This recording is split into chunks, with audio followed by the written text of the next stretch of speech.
And if you're not sick of that intro yet, you haven't played Burnout Paradise enough. Hello, I'm here with the January 2018 Wayback. Welcome to the new year.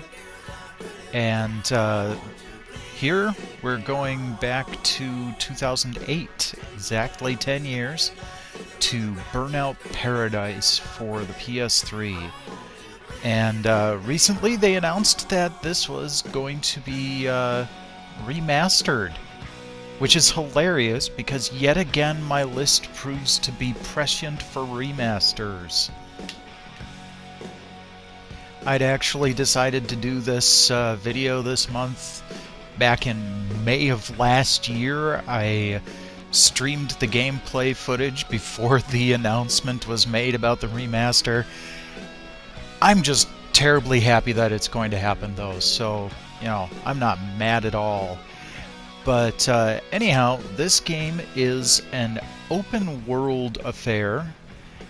We're going to start with Paradise Cars, and there are tons of different modes here. Bikes, toy cars, legendary cars, which has like the DeLorean from Back to the Future, boost special cars, cop cars, where you can play like a cops and robbers multiplayer game, and then Big Surf Island cars that were added in the Big Surf Island expansion, which is actually only available on console.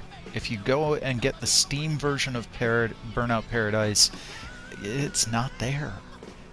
Someone's modded it in, but it's a shell of itself.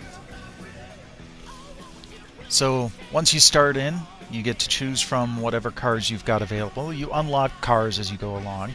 You can choose different paint jobs and everything. So here I've got my wonderful GT Flame with blue and purple flames and a black car. I just think it looks kick-ass. Now, each car has its own type of boost. How you build up your boost. So if you've got a boost type of speed, just going fast will gradually refill your boost. Aggression, you need to beat up other cars and take them out to build up your boost. I honestly prefer the stunt boost type, where, you know, going in oncoming traffic or doing jumps, that will all give you more boost. So when you get in game, you start out at the nearest junkyard to where you finished off, and you're just let loose in this huge city.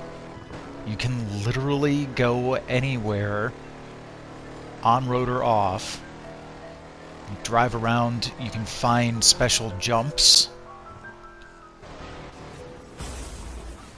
You can also wreck the crap out of your car. But if you don't wreck it bad enough, you can just drive away. There are repair places that you can drive through that will fix that damage. But some wrecks, it's just not even worth it. Quick respawn though, so that's always a good thing.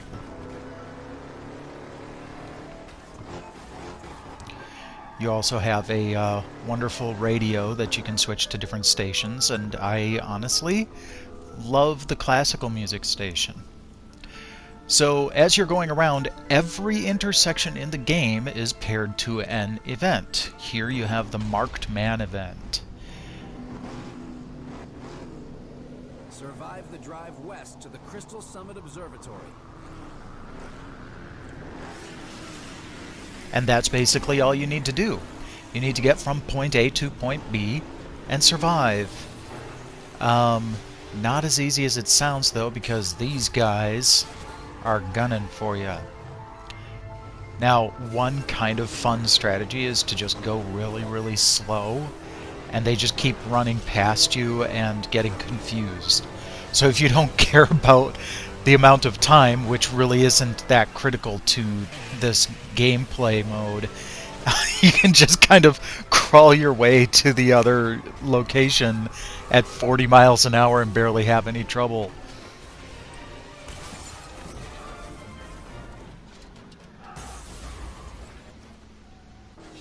but man, they are relentless. And if you get knocked out too many times, you lose the event. But if you can make it, even with a little bit of damage, to the finish line, you win.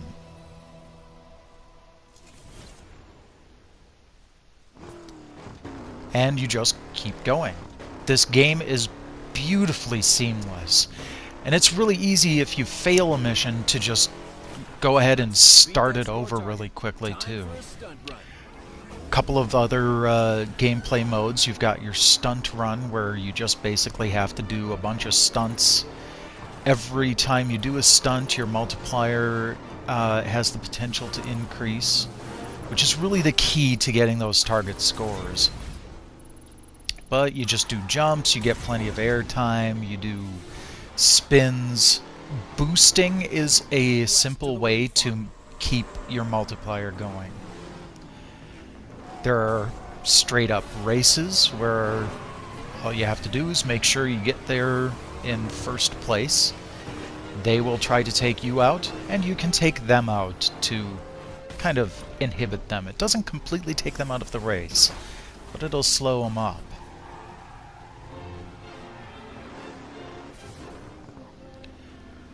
Another gameplay mode is Burning Route, where if you've got a specific type of car, you can do this, and if you win the race, you get an upgraded version of that vehicle.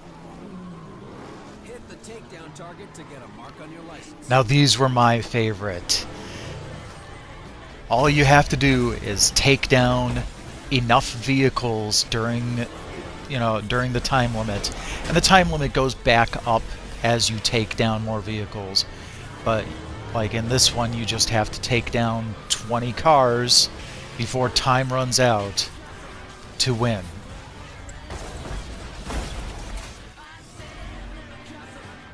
The mayhem in this game is just fantastic, and they do a really great job of making sure that you don't get screwed over by the crash cam.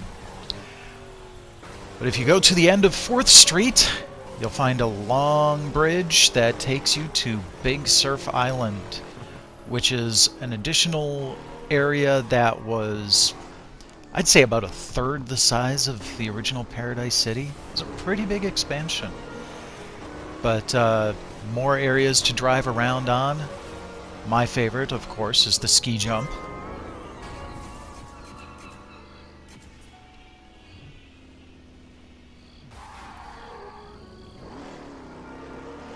But there are also parking structures that you can run around on, tops of buildings, and even giant donuts.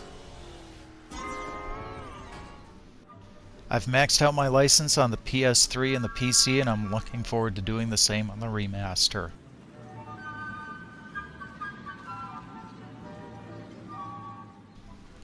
Now, I haven't done this in a while, but we're going to go ahead and take a look at an old PlayStation magazine. This one's from January of 2003. As you can tell from the extremely tasteful PlayStation advertising for Sly Cooper. We have Lord of the Rings, The Two Towers, and Dragon Ball Z Budokai. Rally Fusion.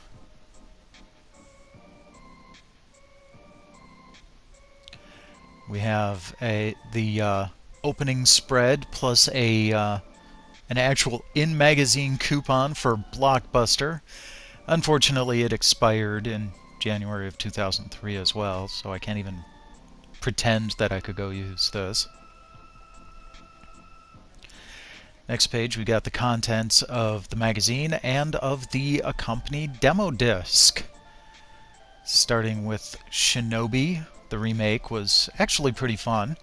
SOCOM, U.S. Navy SEALs, a classic. And wait, Burnout 2? You've got to be kidding me. Oh, what luck. Alright, where's that demo disc? Alright, gotta go through here and this weird setup in my disc folder, and there it is, there it is, there it is, there it is. Come on, come on, come on, get out of there. Oh, yeah. Let's go pop this bad boy in the PS2. Alright. Love these title screens to navigate here. Burnout 2, Point of Impact. Let's go into the vault.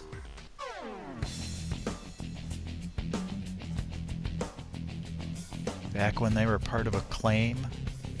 Criterion Games.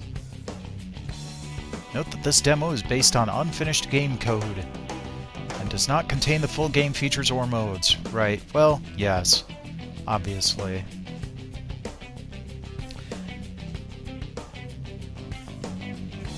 Well, up to this point at least. Burnout 3 was far better, but I'm glad they at least made it this far. Wait, X and square for accelerate and brake? Ugh. Alright. Oh hey, Big Surf Shores! Back to Big Surf Island. Get a nice little flyover of the track. Zoom into your cars. Go! Alright. So it looks like we just kind of get dumped right into a race. Takedowns have been part of this since the beginning, so... Yep. Well, I didn't mean for me to be the one that get to be taken down, but oh well. Try to catch up here. There they are, right up there. But I'm gonna go through the tunnel instead. Because tunnels... Ah, I missed him. Get back here, you green little...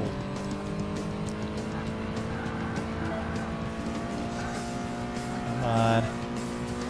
There you are. Ooh, oh, boost. Okay, yeah, let's not boost into the turn. Ah, I missed him again. At least I'm ahead of him now.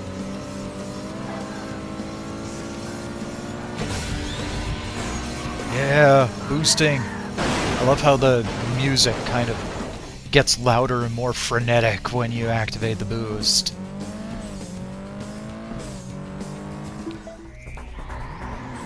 Alright, well, there you have it.